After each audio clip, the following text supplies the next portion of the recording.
कुंडमळा परिसरातील इंद्रायणी नदीवरील पूल कोसळण्याची घटना अत्यंत दुर्दैवी आहे। मृतांचा आकडा कदाचित वाढेल अशी भीती वर्तवली जात आहे। मात्र एवढी मोठी मनुष्यहानी घडतेच कशी काय? या सगळ्या घटना आपण बघितल्या तर शासन प्रशासनाचा अक्षम्य हलगर्जीपणा या सगळ्यांच्या मुळाशी आहे हे लक्षात येतं।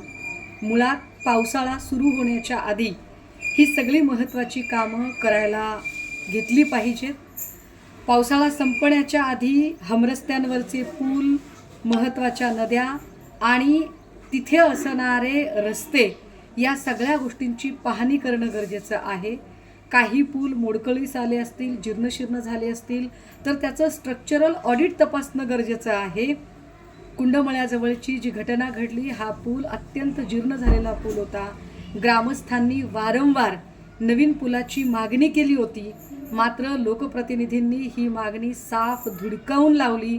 लोकप्रतिनिधींना या सगळ्या जीवांशी काही फारसं घेणं देणंच जणू नाही अशी काहीशी परिस्थिती निर्माण झालेली। विशेष या पुलावर असणारा जो काही रस्ता आहे, पूल सुरू होताना आणि संपताना दोनही बाजूंनी किमान सूचना फलक लावणं तरी गरजेचं। मात्र या पुलावर साधा सूचना फलक सुद्धा नव्हता।